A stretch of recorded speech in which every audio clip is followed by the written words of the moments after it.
Esta lección presenta la reacción del rey Nabucodonosor a las predicciones futurísticas descritas por Daniel en su encuentro previo. La profecía incluía un sueño, una estatua y la respuesta a una oración.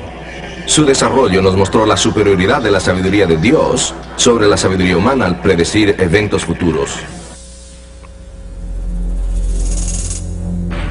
Cuando sus consejeros no pudieron darle explicación a su misterioso sueño, Nabucodonosor proclamó el decreto de muerte contra los sabios, incluyendo a Daniel.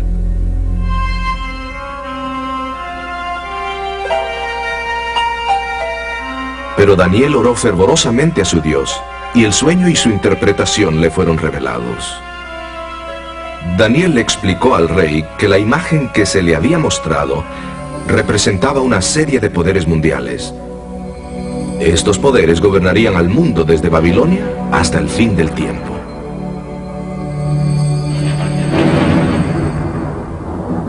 El último reino sería establecido por Dios mismo. Fue representado dramáticamente por la roca que desmenuzó a la imagen.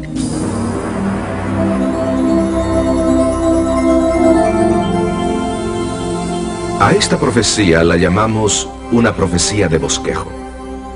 Da un bosquejo básico para las profecías más detalladas que se encuentran en los capítulos posteriores de Daniel. Lamentablemente, Nabucodonosor no aprendió de su sueño. Puesto que la roca golpeó a la imagen en los pies, probablemente razonó que él, la cabeza de oro, estaría a salvo. Las palabras de Daniel volvieron a hacer eco.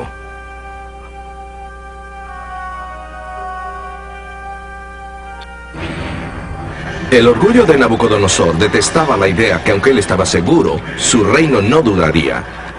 Acicateado por el motín, decidió desafiar la profecía de Dios.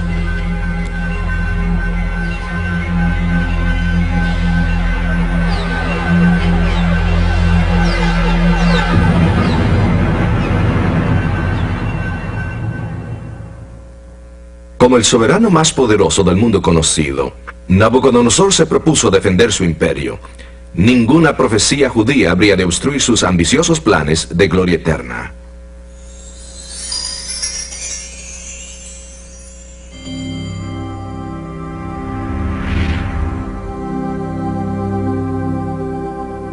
No satisfecho con ser solo la cabeza de oro, Nabucodonosor comisionó una imagen colosal hecha enteramente de oro. La imagen se levantó en honor a Anu, un dios babilónico. Cada dios tenía un número religioso místico. El número de Anu era 60, la cifra básica en el sistema babilónico. Así que levantó la imagen de 60 codos de altura y 6 codos de anchura. Para asegurarse la completa lealtad de su imperio y la seguridad de su dinastía, reunió a todos los oficiales de las provincias y los obligó a postrarse delante de su imagen. La imagen dispuso el escenario para otra prueba de verdadera adoración. ¿Cederían los seguidores de Dios sus principios y se postrarían delante de la imagen? Para compartir la conclusión de esta historia, escuchemos a Alejandro Bullón en su tema, Lealtad. Hola amigos, ¿cómo están? Bienvenidos nuevamente a este programa. Hoy estudiaremos una de las más impresionantes historias del Antiguo Testamento. Una historia que tiene abundantes lecciones para los días modernos en que vivimos. Tiene que ver con la vida de los 3 jóvenes hebreos que fueron llevados cautivos a Babilonia. Si estos muchachos se hubieran postrado delante de aquella imagen, eso habría sido desobediencia a un claro mandamiento de Dios.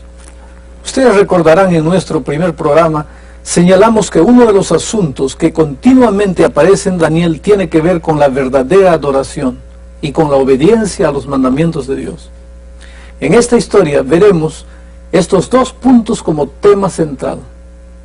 Recordemos que el punto central de Daniel tiene que ver con los últimos días, una comprensión de las historias que se encuentran en el libro de Daniel. Las experiencias de Daniel y sus amigos son esenciales para nuestra comprensión del libro en sí. Todas ellas están relacionadas con las profecías y nos dan una perspectiva práctica de cómo debemos aplicar algunos de los principios bosquejados en el libro de Daniel. Dentro de unos momentos veremos cómo el libro de Apocalipsis predice el tiempo cuando la verdadera adoración será prohibida y el pueblo de Dios será obligado a adorar en forma contraria a los mandamientos de Dios. Pero su verdadero pueblo, el pueblo de Dios, permanecerá obediente a pesar de todas las circunstancias. Ustedes recordarán que en nuestro último programa les animé para que tuviesen a mano papel y lápiz de manera que puedan repasar los puntos importantes de cada lección. Personalmente, yo puedo recordar mucho más cuando tomo notas. Así, si en este momento no tienes lápiz y papel, ¿por qué no buscas uno para tomar notas? ¿Listo? ¿Podemos comenzar? Comencemos entonces. Después de levantar la gran imagen en la planicie de Dura, Nabucodonosor invitó a todos los gobernadores más importantes a su dedicación. La Biblia dice lo siguiente: y envió el rey Nabucodonosor a juntar a los grandes, los asistentes y capitanes y oidores, receptores, los del consejo, presidentes y a todos los gobernadores de las provincias, para que viniesen a la dedicación de la estatua que el rey Nabucodonosor había levantado. Fueron pues reunidos los grandes, los asistentes y capitanes, los oidores, receptores, los del consejo, los presidentes y todos los gobernadores de las provincias a la dedicación de la estatua que el rey Nabucodonosor había levantado. Y estaban en pie delante de la estatua que había levantado el rey Nabucodonosor.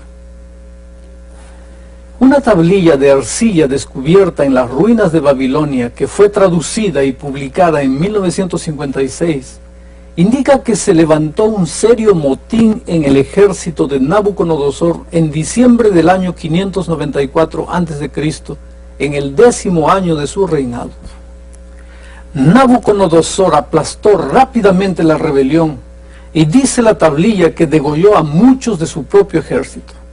Es muy probable que por esta razón Nabucodonosor decidiera llamar a todos los oficiales para la dedicación de su imagen. El no postrarse delante de esa gran imagen habría sido considerado como un acto de alta traición.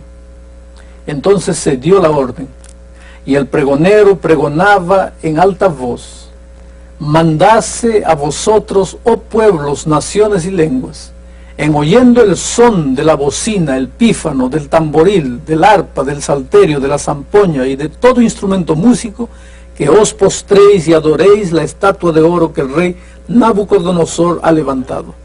Y cualquiera que se postrare y adorare en la misma hora, que no hiciere esto, en la misma hora será echado dentro de un horno de fuego ardiendo.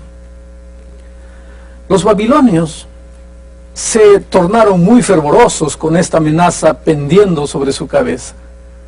Así que la escena ya está lista. No será una decisión fácil, porque todo aquel que rehúse adorar la imagen perecerá. Imagínense, si pueden, cuán seguro tiene que estar uno de lo que cree para poder sobreponerse ante tal presión. Obedecer a Dios bajo tales circunstancias no habría sido fácil para nadie. Tu religión inevitablemente tendría que significar mucho para que pudieses respetar tus principios y hacer lo que tú consideras correcto delante de la pena de muerte. Noten lo que ocurrió inmediatamente. El texto bíblico dice: por lo cual, en oyendo todos los pueblos el son de la bocina, del pífano, del tamboril, del arpa, del salterio, de la zampoña y de todo instrumento músico, todos los pueblos, naciones y lenguas se postraron y adoraron la estatua de oro que el rey Nabucodonosor había levantado. No se necesita mucha imaginación para reconstruir la escena. Allí estaban los camellos y hermosos caballos árabes. Había gran pompa y ceremonia, y destellos de grandeza, oro y gloria por todas partes. Por sobre todo esto, la gigantesca imagen resplandeciendo bajo la luz del sol. La tecnología y el costo involucrados en su construcción deben haber sido tema de conversación por espacio de muchos meses. Cuando el heraldo del rey de repente dio un paso al frente e hizo el anuncio, y se escuchó el sonido de la música, dice el registro, que toda la gente, como una grande ola en el estadio, cayó de rodillas y adoró a la imagen. Pero entonces, abriéndose paso por en medio de los guardaespaldas del rey, vinieron algunos de sus espías. El texto bíblico afirma: en este mismo tiempo algunos varones caldeos llegaron y denunciaron a los judíos, diciendo al rey Nabucodonosor: Rey, para siempre vive. Tú, oh rey, pusiste ley que todo hombre, en oyendo el son de la bocina, del pífano, del tamboril, del arpa, del salterio, de la zampoña y de todo instrumento músico, se postrase y adorase la estatua de oro. Y el que no se postrase y adorase, fuese echado dentro de un horno de fuego ardiendo. Hay unos varones judíos, los cuales pusiste tú sobre los negocios de la provincia de Babilonia, Sadrach, Mesach y Abednego. Estos varones, oh rey, no han hecho cuenta de ti, no adoran tus dioses, ni adoran la estatua de oro que tú levantaste. Yo casi puedo detectar el veneno y el aguijón de esas palabras. Noten bien lo que ellos dijeron. Hay unos varones judíos, los cuales pusiste tú sobre los negocios de la provincia de Babilonia. En otras palabras, no los podían soportar porque eran extranjeros y todavía estaban en posiciones de autoridad, inclusive sobre los mismos caldeos. ¿Pueden imaginarse ustedes cómo se habrán sentido estos tres hombres al permanecer de pie mientras todo el mundo se postraba en masa? No podían pasar desapercibidos, claro. Podría haber sido muy fácil racionalizar y decir que en realidad no estaban adorando la imagen, sino que solo estaban respetando una orden del rey. Pero ellos sabían que su fidelidad a Dios estaba en juego y era mucho más importante que cualquier cosa. ¿Recuerden ustedes ese mandamiento que específicamente prohíbe la falsa adoración? No te harás imagen ni ninguna semejanza de cosa que esté arriba en el cielo, ni abajo en la tierra, ni en las aguas debajo de la tierra.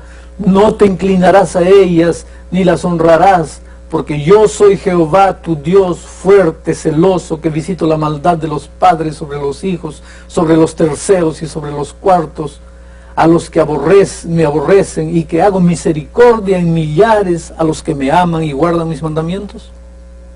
Así que para los hebreos, postrarse habría sido simplemente desobedecer a uno de los explícitos y sencillos mandamientos de Dios. Nuevamente vemos los dos puntos centrales de adoración y obediencia en esta historia. Recuerden antes que el tema central del libro de Daniel tiene que ver con los últimos días. En poco tiempo veremos cómo es que el libro de Apocalipsis igualmente toma ese mismo tema y nos explica que en los últimos días se le ordenará al pueblo de Dios a prestar un tipo de adoración completamente contraria a los 10 mandamientos de Dios. Pero su pueblo verdadero, así como Sadrach, Mesach y Abednego, permanecerá fiel hasta la muerte. Cuando los 3 hebreos fueron llevados delante del rey, naturalmente Nabucodonosor, sin lugar a dudas, les hizo recordar que él los había sacado de la esclavitud para convertirlos en príncipes de su reino. Los había colocado encargados de las provincias. Yo imagino que el rey dijo más o menos así: después de todo lo que hice por ustedes, yo pensé que por lo menos me apoyarían en esto. Mis amigos queridos, noten ahora la presión sobre los 3 jóvenes hebreos. Es una presión que viene a un nivel personal. Sin duda el rey debe haber tenido mucha afinidad con estos jóvenes porque les dio otra oportunidad.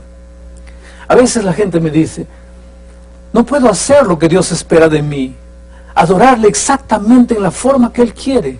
Eso puede afectar mi trabajo, mi familia. Bueno, si alguna vez te has visto tentado a pensar que estás tan comprometido con otra persona que no puedes obedecer a Dios, piensa en esos jóvenes hebreos. Porque no hay nadie que estuviese más comprometido con una persona que Sadrach, Mesach y Abednego con Nabucodonosor. Él los había sacado de la condición más baja, los había elevado a una de las posiciones más altas en su imperio. Vamos, muchachos, háganlo por mí, tal vez pidió el rey. Sin duda los jóvenes dijeron: oh rey, apreciamos mucho tu bondad, pero solamente hay una cosa que nos detiene, y es el mandamiento de Dios que dice: no te inclinarás a ninguna imagen.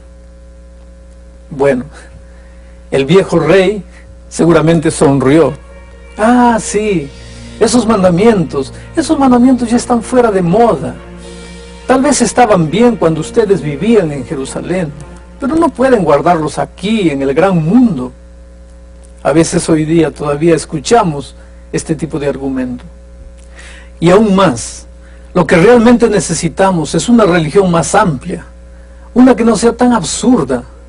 Más aún, toda la gente importante, abogados, doctores, oficiales, pastores, se están postrando delante de mi imagen. ¿Me quieren decir ustedes que están en lo correcto y que todos los grandes hombres y mujeres del mundo están equivocados? Escuchen, si sus propios padres adoraron imágenes, y dicho sea de paso, esto era de alguna manera verdad. Era por eso que los judíos estaban en la cautividad. ¿No creen que la religión de sus padres, siguió el rey, debería ser un ejemplo para ustedes? Pero había solamente una cosa que les impedía postrarse, y era el simple mandamiento de Dios. Me gusta la forma en que los jóvenes le respondieron al rey cuando éste les ofreció una segunda oportunidad. Ellos dijeron: no cuidamos de responderte sobre este negocio. En otras palabras, no necesitamos una segunda oportunidad. No precisamos más tiempo para reconsiderar nuestra posición. Esos jóvenes simplemente no se dejaron intimidar por el horno de fuego y continuaron diciendo: he aquí nuestro Dios, a quien honramos, puede librarnos del horno de fuego ardiendo, y de tu mano, oh rey, nos librará. Y si no, sepas, oh rey, que tu Dios no adoraremos, ni tampoco honraremos la estatua que has levantado. Este es un tremendo testimonio de fe. Si Dios los libraba, bien. Si no, aún así ellos les servirían. Su fe en Dios no dependía de su liberación. Su obediencia brotaba de un principio. Igualmente será con los hijos de Dios en los últimos días. El que Dios los libre de la persecución o no, o aún de la muerte inminente, no es el factor clave. Lo único que realmente cuenta para ellos es que aman a Dios y serán obedientes a Él por eso. Ya para este momento, el rey estaba completamente furibundo. Noten qué fue que él dijo. Está registrado aquí en la Biblia. Entonces Nabucodonosor fue lleno de ira y demudóse la figura de su rostro sobre Sadrach, Mesach y Abednego. Así habló y ordenó que el horno se encendiese 7 veces tanto de lo que cada vez solía. Daniel 3:19 es lo que registra eso. La historia bíblica dice que el calor del horno era tan intenso que mató a los soldados que se lanzaron a los hebreos dentro del horno. El texto bíblico cuenta así: y porque la palabra del rey daba prisa y había procurado que se encendiese mucho la llama del fuego, mató a aquellos que habían alzado a Sadrach, Mesach y Abednego. Y estos 3 varones, Sadrach, Mesach y Abednego, cayeron atados dentro del horno del fuego ardiendo.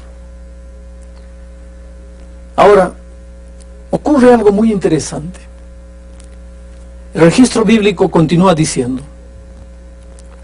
entonces el rey Nabucodonosor se espantó y levantóse de prisa, y habló y dijo a los de su consejo: ¿no echaron 3 varones atados dentro del fuego? Ellos respondieron y dijeron al rey: es verdad, oh rey.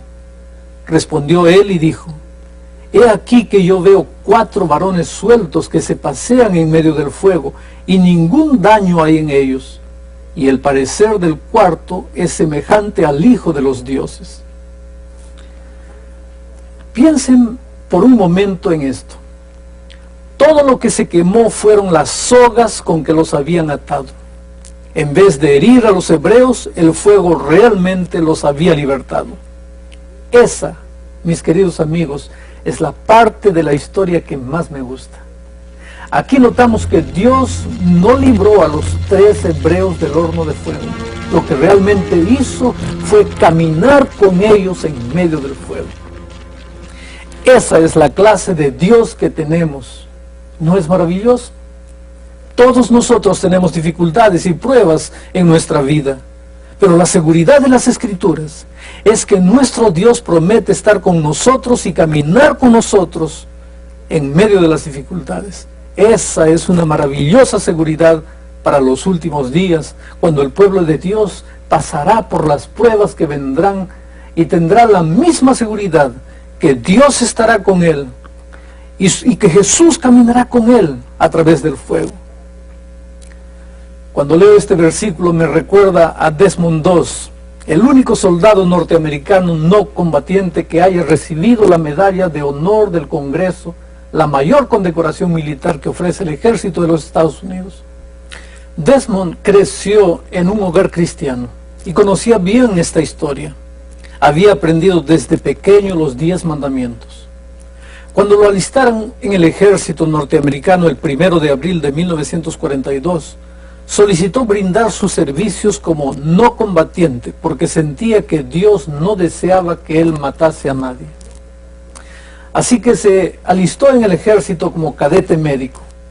Desmond relata que cuando se arrodilló para elevar su oración vespertina la primera noche en la barraca, recibió una lluvia de botas de los otros soldados que se estaban cambiando. Sin embargo, pudo sobrevivir hasta ver el día que los mismos soldados que le habían lanzado las botas le pidieron para que elevase una oración en favor de ellos antes de entrar en el campo de batalla cerca de Guam, Leyte y Okinawa. El sábado 5 de mayo de 1945, el 10º Ejército de los Estados Unidos le ordenó a la 77ª División que lanzara un asalto mayor contra la escarpa de Maeda, un largo acantilado de 18 metros de altura que era la clave de la batalla de Okinawa. Sin el comando norteamericano saber, los japoneses habían decidido lanzar ese mismo día un contraataque masivo contra esa misma escarpada.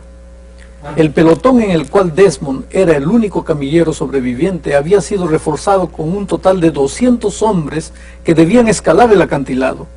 Ellos debían neutralizar el comando japonés que se encontraba escondido en una cueva a un par de metros del borde de la montaña. La batalla fue tan encarnizada que en pocos minutos había 100 hombres entre muertos y heridos, y los 55 hombres que aún podían moverse bajaron la montaña en búsqueda de refugio. Solamente 2 permaneció de guardia, su uniforme empapado con la sangre de todos aquellos a quienes trataba de ayudar. Milagrosamente pudo ayudar 75 hombres a quienes llevó a salvo. 2 relató que le tomó varias horas operando por sí solo para poder llevar tantos hombres hasta un lugar seguro, y durante la mayor parte del tiempo bajo el fuego cruzado de rifles, ametralladoras y morteros. Desmond 2 veces se abrió una cortina de fuego de artillería encima de él. En esa colina, un batallón de soldados japoneses, cientos de hombres, trataron durante horas ese sábado de mayo de 1945 de matar al único cristiano ferviente, y no pudieron. Nuestro Dios no está muerto, queridos amigos. Lo que Dios hizo por Sadrach, Mesach y Abednego, también lo hará por nosotros hoy en día. En realidad, Desmond II dijo: durante todo el tiempo que pasé en el ejército, mi mayor fuente de fortaleza era el estudio diario de la Biblia y la oración. Cuando hablaba con Dios, parecía perder todo sentido de miedo. A Dios sea la honra. Noten la forma como Nabucodonosor le habló a Sadrach, Mesach y Abednego. El texto bíblico dice así: Entonces Nabucodonosor se acercó a la puerta del horno de fuego ardiendo y habló y dijo: Sadrach, Mesach y Abednego, siervos del alto Dios, salid y venid. Entonces Sadrach, Mesach y Abednego salieron de en medio del fuego. Esta experiencia le dio a Nabucodonosor una maravillosa lección sobre quién es Dios. También le mostró cuán pacientemente había tratado de ganar el corazón de Nabucodonosor para sí mismo, como lo hace justamente con todos nosotros. Tanto impresionó a Nabucodonosor toda esta experiencia que el rey hizo proclamar otro edicto. El texto bíblico cuenta ese edicto de esta manera: y juntáronse los grandes, los gobernadores, los capitanes y los del consejo del rey para mirar a estos varones, cómo el fuego no se enseñoreó de sus cuerpos, ni cabello de sus cabezas fue quemado, ni sus ropas se mudaron, ni olor de fuego había pasado por ellos. Nabucodonosor habló y dijo: bendito el Dios de ellos, de Sadrach, Mesach y Abednego, que envió su ángel y libró a sus siervos que esperaron en él, y el mandamiento del rey mudaron, y entregaron sus cuerpos antes que servir o adorar a otro Dios que su Dios. Por mí, pues, se pone decreto que todo pueblo, nación o lengua que dijere blasfemia contra el Dios de Sadrach, Mesach y Abednego sea descuartizado, y su casa sea puesta por muladar, por cuanto no hay Dios que pueda librar como este. Yo me imagino que Dios tiene que haberse sonreído de Nabucodonosor cuando oyó este nuevo edicto. Saben, queridos amigos, ordenarle a la gente a servir a Dios es tan fructífero como ordenarle a un joven que se enamore de una jovencita. Porque para que el amor sea amor verdadero, tiene que ser de libre espontaneidad. Así es con Dios. El único servicio que Dios encuentra aceptable es cuando los hombres le sirven porque deciden servirle por cuenta propia, no porque un gobierno toma medidas legales al respecto. Pero Nabucodonosor hizo solamente lo que sabía hacer. Le ordenó a la gente por doquier que adorara al verdadero Dios. Esta gran ilustración de fe y obediencia es más que una mera historia inspiradora. Porque recuerden que las historias de Daniel ilustran las profecías y lo que sucederá al pueblo de Dios en los últimos días. El libro paralelo de Daniel, que es el libro de Apocalipsis en el Nuevo Testamento, describe una escena semejante. Notemos las similitudes. Voy a leer el texto. Después vi otra bestia que subía de la tierra y tenía 2 cuernos semejantes los de un cordero, mas hablaba como un dragón, y ejerce todo el poder de la primera bestia en presencia de ella, y hace a la tierra y a los moradores de ella adorar a la primera bestia, cuya llaga de muerte fue curada. El punto clave: en los últimos días, mi querido amigo, gira en derredor de la adoración y lealtad a la bestia. Continuamente, a través de Daniel y Apocalipsis, se da un aviso de precaución acerca de la falsa adoración. Y hace grandes señales, dice el texto bíblico. Voy a leer nuevamente. Hace grandes señales, de tal manera que aún hace descender fuego del cielo a la tierra delante de los hombres, y engaña a los moradores de la tierra, por las señales que le ha sido dado a hacer en presencia de la bestia, mandando a los moradores de la tierra que hagan la imagen de la bestia que tiene la herida de cuchillo y vivió, y le fue dado que diese espíritu a la imagen de la bestia, para que la imagen de la bestia hable, y hará que cualesquiera que no adorare la imagen de la bestia sea muerto. Luego, después que esta bestia hace descender fuego del cielo y realiza asombrosos milagros, hace una imagen de la bestia. Ustedes se pueden dar cuenta que Apocalipsis usa el mismo lenguaje que Daniel. Entonces se le ordena a la gente que adore esa imagen.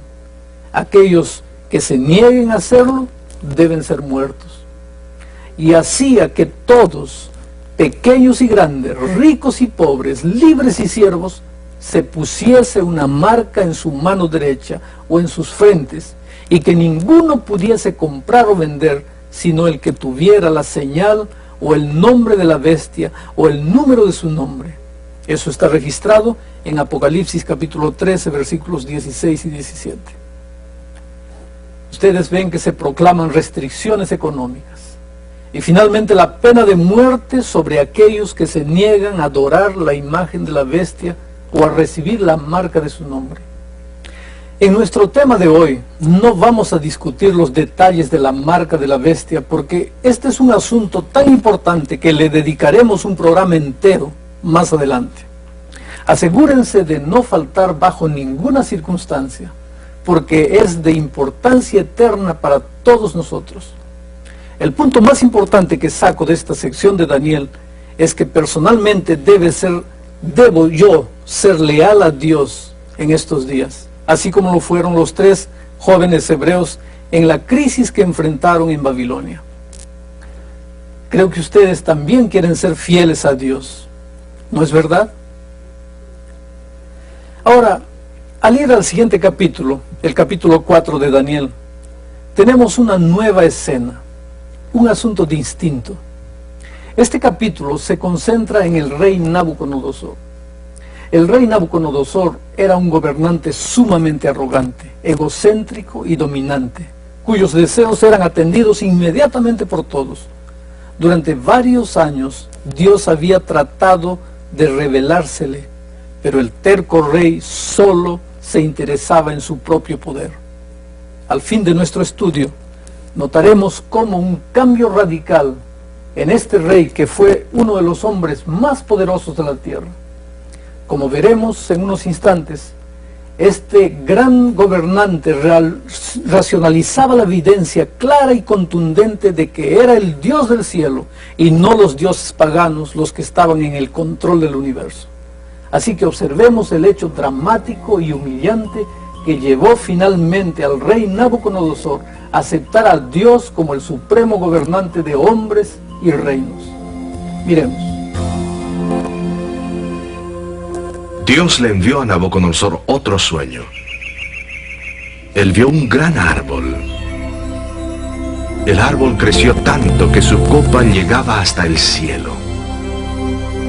Era tan grande que se podía divisar de todas partes del mundo. Repentinamente descendió un santo mensajero del cielo.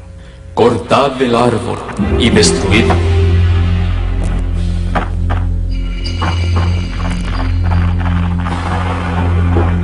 Pero dejad el tocón, ligado con hierro y bronce en la hierba del campo.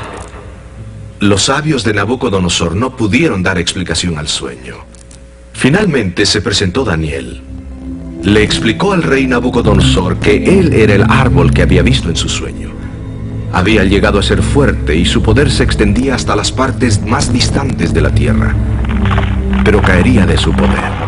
Sería echado de entre las gentes y viviría como un animal salvaje. 12 meses más tarde estaba admirando su prosperidad cuando oyó una voz del cielo que decía: Se te ha quitado la autoridad real. Se te echará y vivirás como las bestias salvajes. Pasaron 7 años viviendo como un animal antes que finalmente reconociera al Dios Altísimo. Después de años de ambivalencia, Nabucodonosor finalmente le entregó su lealtad completa al Dios del cielo. Fue restituido a su trono y su poder aumentó más en sus años postreros.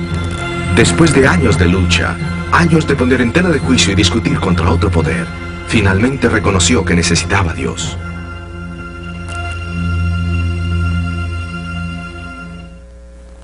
Es admirable que Nabucodonosor, rey de la nación más grande que haya existido en la tierra, diese su lealtad al Dios Altísimo.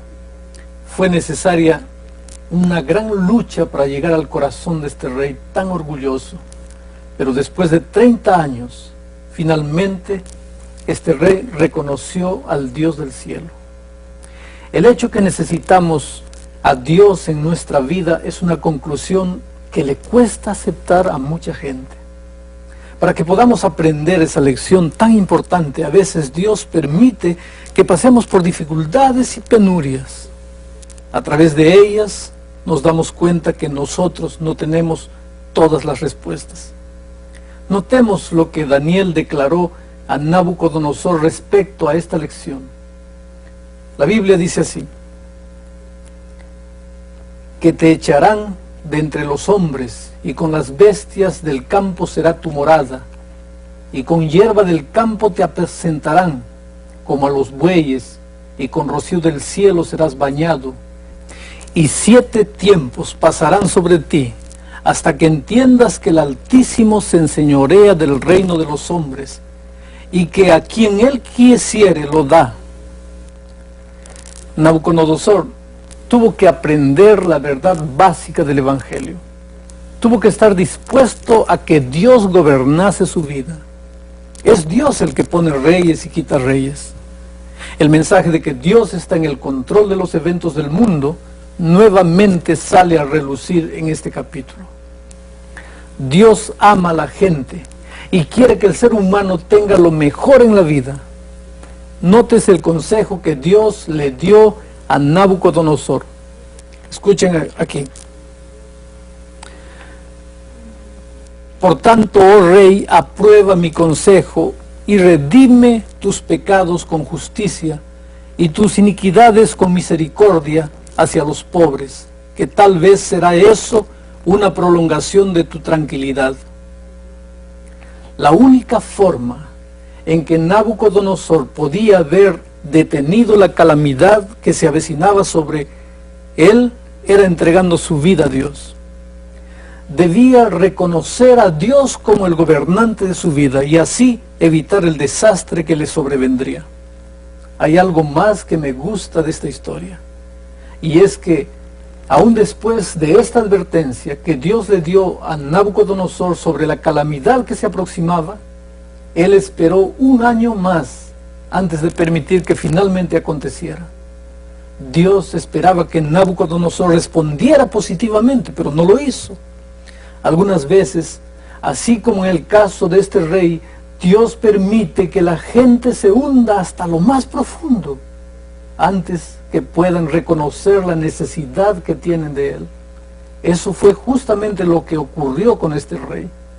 La profecía se cumplió al pie de la letra, y el rey estuvo loco durante un periodo de 7 años. Al fin de este periodo, Nabucodonosor recuperó sus facultades mentales y dijo: mas al fin del tiempo, yo, Nabucodonosor, alcé mis ojos al cielo, y mi sentido me fue vuelto, y bendije al Altísimo, y alabé y glorifiqué al que vive para siempre. Ahora yo, Nabucodonosor, alabo, engrandezco y glorifico al Rey del cielo, porque todas sus obras son verdad y sus caminos juicio, y humillar puede a los que andan con soberbia. Pasaron 3 décadas antes de que Nabucodonosor reconociera al Dios del cielo como el Dios verdadero. Ya no exaltó más Nabucodonosor a sí mismo, sino que exaltó y alabó al Dios del cielo. Cuando una persona reconoce a Dios como el dueño de su vida, entonces finalmente encuentra la paz verdadera. Ahora viene la mejor parte de esta historia. Es la parte que más me gusta. Dios hizo a Nabucodonosor algo que necesitamos entender. Eso que hizo con el rey quiere hacerlo hoy día con cada uno de nosotros. Quiere que todos nosotros nos salvemos en su reino. A veces, querido amigo, Dios permite que caigamos hasta el fango antes de poder ayudarnos. Nuestro orgullo muchas veces nos ciega y no vemos nuestra desesperada necesidad de salvación. Dios no salvó a Nabucodonosor porque él fuera bueno, no lo era. Era un gobernante orgulloso y arrogante, pero Dios lo amaba a pesar de sus debilidades. A veces algunos sienten que son demasiado malos para que Dios los salve, que han caído demasiado bajo y han hecho muchas cosas malas. Pero la historia de Nabucodonosor debe darnos esperanza hoy, que si Dios pudo salvar a aquel rey, puede salvar también a cualquier persona. Escuchemos lo que dice la Biblia. Porque por gracia sois salvos por la fe, y esto no de vosotros, pues es don de Dios, no por obras, para que nadie se gloríe. La gracia es algo que no merecemos, ni podemos ganar. Es un don gratuito mediante Jesús, porque la paga del pecado, continúa diciendo la Biblia, es la muerte, mas la dádiva de Dios es vida eterna en Cristo Jesús, nuestro Señor. Escucha una cosa, si la salvación es un don, entonces todos nosotros podemos ser salvos. Solo necesitamos aceptar ese regalo. Si la salvación dependiese de cualquier cosa que tuviésemos que hacer, como buenas obras, por ejemplo, nunca sabríamos si somos salvos, porque nunca podríamos estar seguros de haber hecho lo suficiente. Pero Dios nos ha hecho a todos iguales en lo que a recibir la salvación se refiere. Todo lo que tiene que hacer cualquiera de nosotros es aceptar el regalo que Dios nos ofrece hoy. ¿Cómo aceptamos el don de la salvación? Miren lo que la Biblia dice. Y sacándoles fuera les dijo: señores, ¿qué es menester que yo haga para ser salvo? Y ellos dijeron: cree en el Señor Jesucristo y serás salvo tú y tu casa. Creer significa simplemente confiar y depositar toda nuestra confianza en Jesucristo. Este creer es más que un reconocimiento intelectual de que Jesús murió por nosotros. Implica que confesemos que Él nos salvará. Hay 4 pasos para ir a Jesús. Veamos. Creer que Dios nos ama. Porque de tal manera amó Dios al mundo, que ha dado a su Hijo unigénito, para que todo aquel que en Él cree no se pierda, mas tenga vida eterna. Ahora el segundo paso. Permitir que el Espíritu Santo nos guíe al arrepentimiento. Hechos 11:18 dice lo siguiente: entonces, oídas estas cosas, callaron y glorificaron a Dios diciendo: de manera que también a los gentiles ha dado Dios arrepentimiento para vida. El arrepentimiento, o llegar a sentir un dolor suficientemente grande como para apartarnos de lo malo que estamos haciendo en nuestra vida, no es algo que nosotros desarrollamos por nosotros mismos. Es un don de Dios. Obra en aquellos que lo aceptan. Cuando aceptamos a Cristo, Él nos da un espíritu de arrepentimiento, de manera que en forma espontánea nos damos cuenta que queremos algo mejor en la vida. Esto nos lleva al punto número 3, confesar los pecados. 1 Juan 1:9 dice: si confesamos nuestros pecados, Él es fiel y justo para que nos perdone nuestros pecados y nos limpie de toda maldad. Y la sencilla realidad es que si yo le pido a Jesús que me perdone por mis pecados y equivocaciones, Él lo hará. No cabe la menor duda.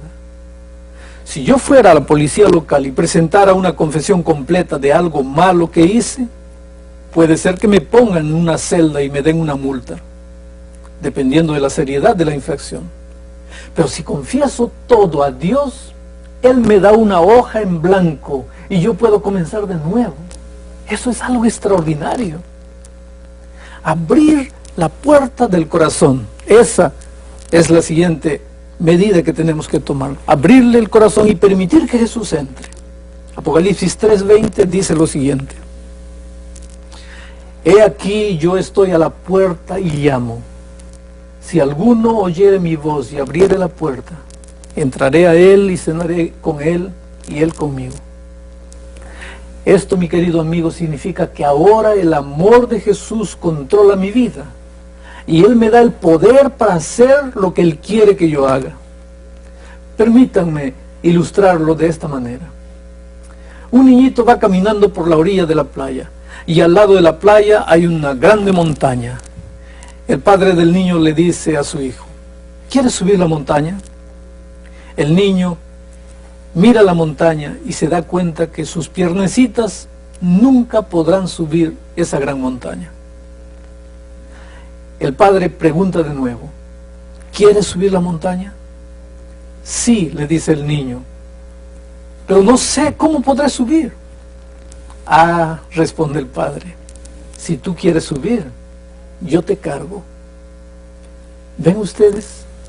El niño toma la decisión, pero el padre provee el poder muscular necesario. Así es también en la vida cristiana.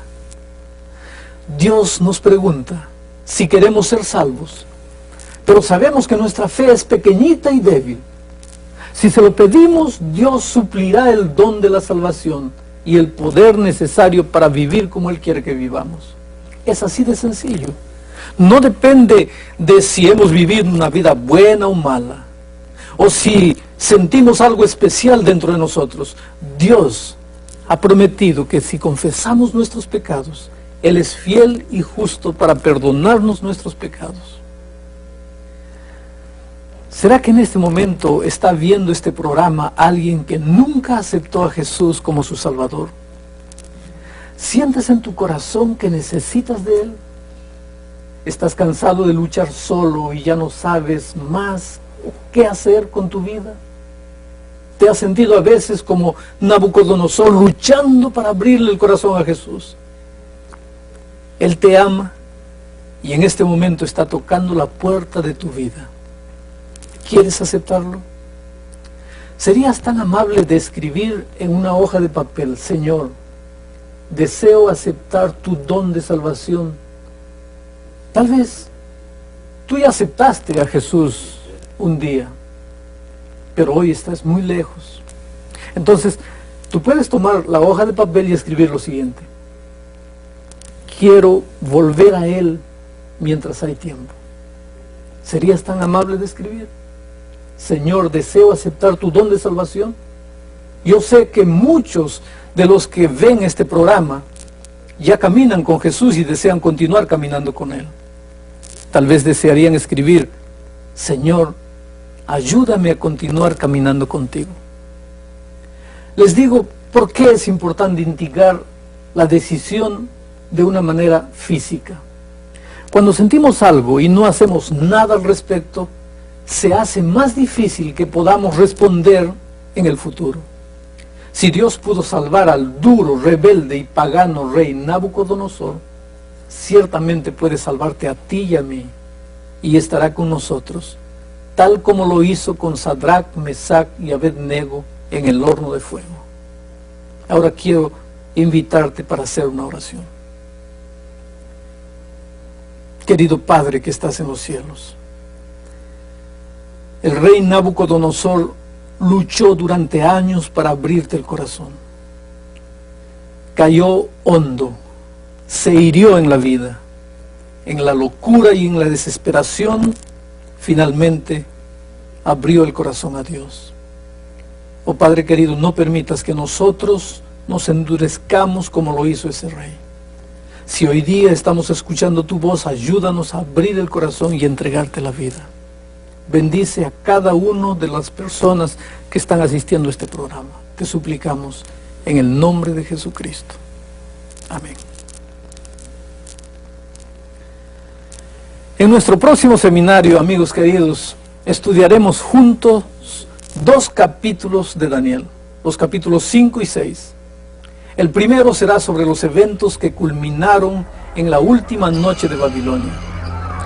En ese capítulo veremos cómo el libro de Apocalipsis, que es un libro paralelo al libro de Daniel, compara estos eventos con lo que llama Babilonia moderna y predice una caída similar para ella.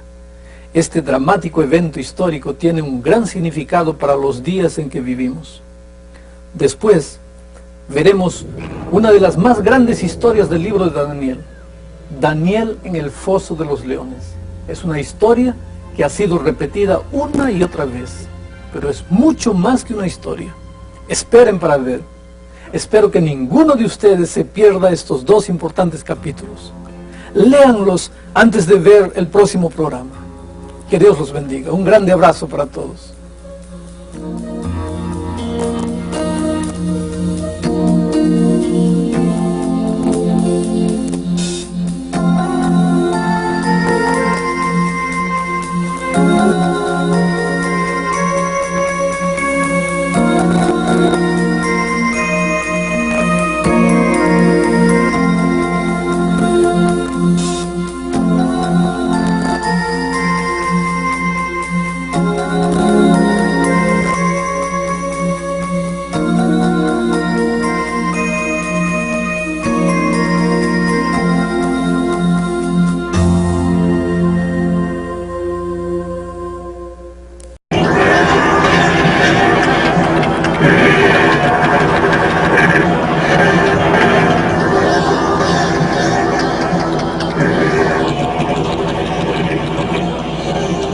Esta lección presenta la reacción del rey Nabucodonosor a las predicciones futurísticas descritas por Daniel en su encuentro previo.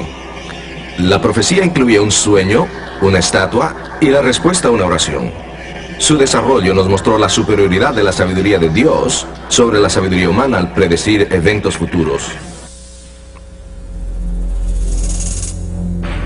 Cuando sus consejeros no pudieron darle explicación a su misterioso sueño, Nabucodonosor proclamó el decreto de muerte contra los sabios, incluyendo a Daniel.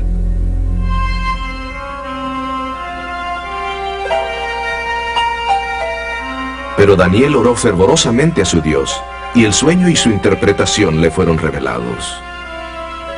Daniel le explicó al rey que la imagen que se le había mostrado representaba una serie de poderes mundiales. Estos poderes gobernarían al mundo desde Babilonia hasta el fin del tiempo.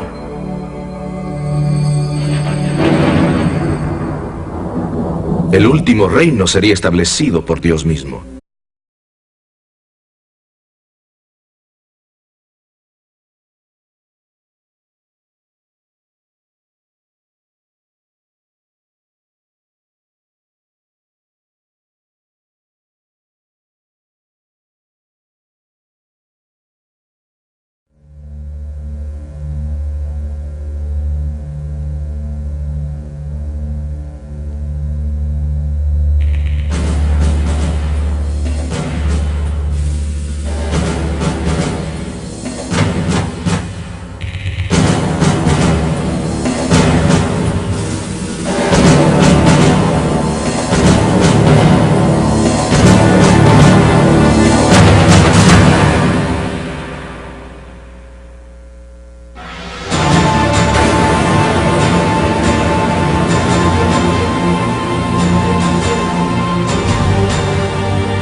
Fue representado dramáticamente por la roca que desmenuzó a la imagen.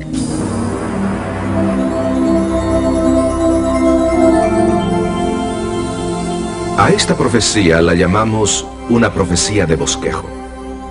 Da un bosquejo básico para las profecías más detalladas que se encuentran en los capítulos posteriores de Daniel. Lamentablemente, Nabucodonosor no aprendió de su sueño. Puesto que la roca golpeó a la imagen en los pies, probablemente razonó que él, la cabeza de oro, estaría a salvo. Las palabras de Daniel volvieron a hacer eco.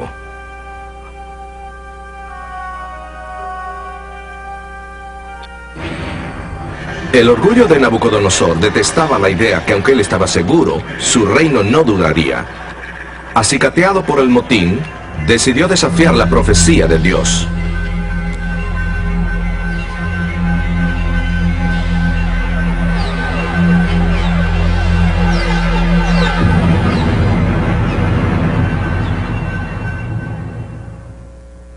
Como el soberano más poderoso del mundo conocido, Nabucodonosor se propuso defender su imperio. Ninguna profecía judía habría de obstruir sus ambiciosos planes de gloria eterna.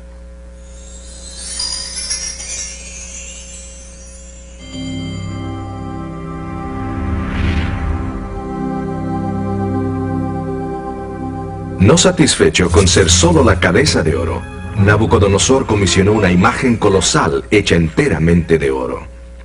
La imagen se levantó en honor a Anu, un dios babilónico. Cada dios tenía un número religioso místico. El número de Anu era 60, la cifra básica en el sistema babilónico.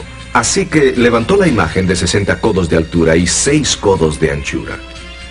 Para asegurarse la completa lealtad de su imperio y la seguridad de su dinastía, reunió a todos los oficiales de las provincias y los obligó a postrarse delante de su imagen. La imagen dispuso el escenario para otra prueba de verdadera adoración. ¿Cederían los seguidores de Dios sus principios y se postrarían delante de la imagen? Para compartir la conclusión de esta historia, escuchemos a Alejandro Bullón en su tema, Lealtad. Hola amigos, ¿cómo están? Bienvenidos nuevamente a este programa. Hoy estudiaremos una de las más impresionantes historias del Antiguo Testamento. Una historia que tiene abundantes lecciones para los días modernos en que vivimos.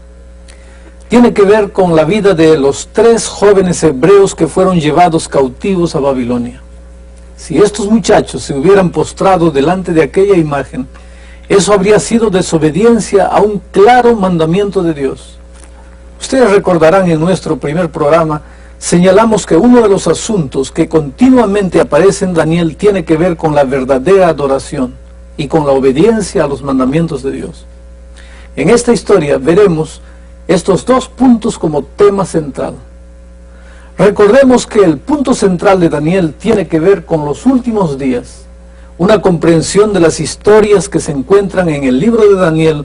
Las experiencias de Daniel y sus amigos son esenciales para nuestra comprensión del libro en sí. Todas ellas están relacionadas con las profecías y nos dan una perspectiva práctica de cómo debemos aplicar algunos de los principios bosquejados en el libro de Daniel. Dentro de unos momentos veremos cómo el libro de Apocalipsis predice el tiempo cuando la verdadera adoración será prohibida y el pueblo de Dios será obligado a adorar en forma contraria a los mandamientos de Dios. Pero su verdadero pueblo, el pueblo de Dios, permanecerá obediente a pesar de todas las circunstancias.